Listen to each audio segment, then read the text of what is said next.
Presiden ke-7 Republik Indonesia Joko Widodo tidak pernah membantah namun mempertimbangkan soal isu bergabungnya ke PSI. Lantas benarkah PSI menjadi pilihan Jokowi untuk bersandar dan menghadapi serangan dari isu-isu politik yang disebut telah merusak reputasinya? Kita bahas bersama dengan Direktur Eksekutif Parameter Politik Adi Praitno. Selamat petang Mas Adi dengan Maidop. Anda melihat konfirmasi Jokowi untuk hadir di Kongres PSI besok, apakah karena Jokowi butuh PSI karena saat ini kemudian kehilangan kawan parpolnya atau justru PSI yang butuh Jokowi? Ya saya kira dua-duanya saling membutuhkan sebenarnya. Karena kalau kita mau jujur sebenarnya, satu-satunya partai politik yang selalu tegak lurus membela Jokowi dari dulu hingga saat ini adalah PSI. Dan per hari ini kita juga tahu bahwa imam besar politik PSI itu hanyalah Jokowi dan bukan ke yang lain. Dan pada saat yang bersamaan tentu Pak Jokowi sebagai sosok yang pernah menjadi presiden 2 periode di Indonesia pastilah membutuhkan kendaraan politik. Oleh karena itu wajar kalau kemudian PSI itu dikait-kaitkan dengan Jokowi karena sangat kelihatan sekali gestur tubuh, kenyamanan, kemudian termasuk juga kehangatan bagaimana Jokowi itu hanya dengan PSI. Sementara partai-partai yang lain sepertinya sudah mulai asik bagaimana menikmati kekuasaan politik yang hari ini sudah menjadi bagian dari koalisi pemerintah. Jadi kalau mau jujur sebenarnya antara Jokowi dengan PSI ini sangat mutual interesting, saling membutuhkan dan saling menguntungkan. Jadi bagi saya apakah Jokowi akan bergabung dengan PSI ini soal teknis saja sebenarnya, karena secara prinsip, karena secara politik ya saya kira memang rupa PSI hari ini adalah rupa Jokowi. Orkestrasi politik PSI hari ini adalah orkestrasi politik dari Jokowi, makanya tidak mengherankan konon logo PSI yang akan berubah itu kan juga semua sangat kelihatan sekali rasa Jokowi. Jadi Anda melihat saat ini partai yang tegak lurus, selalu tegak lurus, konsisten tegak lurus kepada Jokowi hanya PSI. Kemudian kan Jokowi kan juga sudah pernah bilang ya kalau reputasinya ini sedang diserang, apakah kemudian PSI jadi pelarian Jokowi, dan apa yang mau dilakukan Jokowi dengan PSI? PSI ini kan nggak punya kursi di parlemen. Ya saya kira kalau memang betul ya, misalnya Pak Jokowi bergabung dengan PSI, saya kira secara kelembagaan, secara kepartaian, PSI akan total memberikan dukungan politik terkait dengan keinginan-keinginan politik Jokowi di masa-masa yang akan datang. Termasuk misalnya bagaimana PSI itu akan memberikan proteksi yang sangat luar biasa jika ada serangan-serangan yang terus agresif mengarah ke Pak Jokowi. Itulah yang saya kira pentingnya partai politik karena dia terlembaga, karena dia cukup masif dan memiliki jejaring-jejaring yang cukup solid. Bagi saya per hari ini PSI adalah partai politik yang paling Jokowi adalah partai politik yang selalu memberikan waktu, tenaga dan pikirannya itu dengan Jokowi dan bukan dengan partai yang lainnya. Oke, kehadiran Jokowi besok dengan sudah bilang kan akan mengisi materi besok. Apa yang Anda baca dari pernyataan Jokowi ini terkait dengan apa yang mau disampaikan Jokowi kepada partai-partai yang dulu mendukungnya? Ada PAN, ada Golkar, ada PKB. Ya saya kira dua hal. Pertama ini kan mempertebal bahwa sebenarnya PSI adalah Jokowi, Jokowi adalah PSI.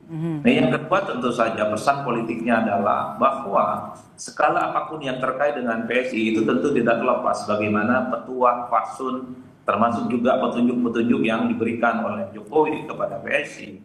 Makanya kan kita sering mendengarkan bagaimana elit-elit PSI selalu mengatakan bahwa ibaratkan pesantren, Jokowi ini adalah kiai dan kader-kader PSI adalah anak murid dan santrinya. Jadi bagi saya perdebatan soal apakah Jokowi ke PSI ataupun tidak, bagi saya ini hanya sebatas perdebatan teknis. Karena secara substansi, karena secara politik, karena secara gestur PSI itu tegak lurusnya hanya ke Jokowi, fatsun politiknya adalah fatsun politik Jokowi, seluruh nafas dan perjuangannya adalah perjuangan Jokowi. Makanya di logo yang baru kan ada tulisan Partai Super Terbuka, dan kita tahu bahwa itu adalah pernyataan Jokowi yang saya kira sejak lama sudah disampaikan. Oke, kami dapat informasi sejauh ini yang kami dapat adalah Presiden Prabowo Subianto ini mengonfirmasi hadir di Kongres PSI. Anda membacanya seperti apa, Mas Adi?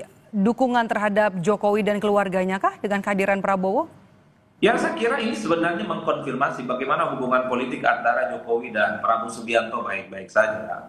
Kalau tidak baik-baik saja mungkin tidak akan bisa bertemu dalam satu forum yang cukup istimewa. Dan yang kedua tentu saja PSI itu adalah partai politik yang saya kira di pemilu 2024 juga memberikan dukungan secara total kepada Prabowo, pasang badan, ketika begitu banyak kritik dan serangan-serangan mengarah kepada Prabowo dan Gibran.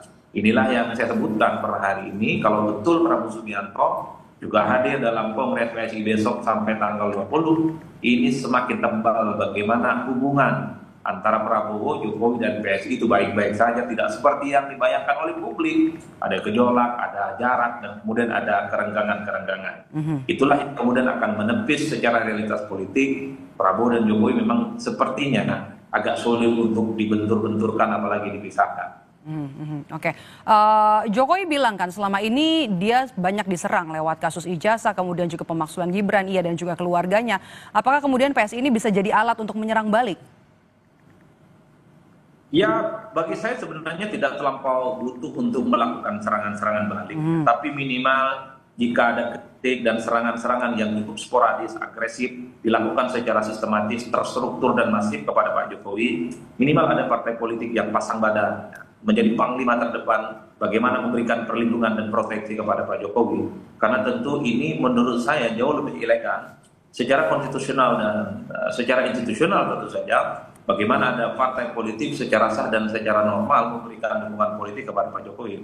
Bagi saya ini adalah momen yang paling ditunggu bagaimana Pak Jokowi apakah akan segera memutuskan secara formal bergabung dengan PSI ataupun tidak. Karena kalau betul Pak Jokowi misalnya ditunjuk sebagai Dewan Pembina dalam Kongres PSI, ini akan semakin memantapkan betapa ada kendaraan politik yang akan digunakan oleh Jokowi tentu saja untuk kepentingan politiknya, untuk kepentingan politik jangka panjang, termasuk juga untuk kepentingan ketika ada serangan-serangan yang hampir setiap saat selalu mengarah kepada Jokowi.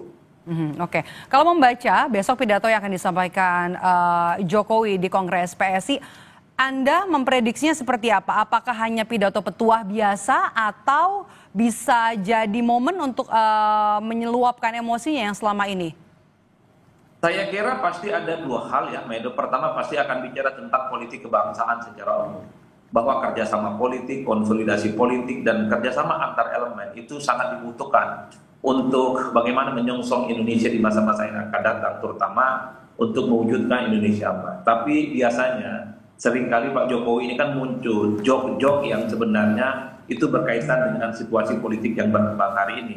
Saya sepertinya cukup menduga bahwa salah satu yang akan disampaikan itu adalah soal begitu banyaknya serangan-serangan yang cukup banyak mengarah kepada Jokowi dan keluarga besarnya, soal ijazah, soal pemakzulan, soal SMK dan seterusnya dan seterusnya. Jadi all in sebenarnya yang bisa saya tangkap dari pidato politik yang sangat mungkin akan dilakukan oleh Pak Jokowi nantinya di PSI, termasuk juga misalnya akan menyinggung bagaimana hubungan baiknya antara Jokowi dengan Pak Prabowo Subianto. Baik, terima kasih sudah bergabung bersama kami, Direktur Eksekutif Parameter Politik, Mas Adi Praitno. Sehat selalu Mas Adi. Terima kasih.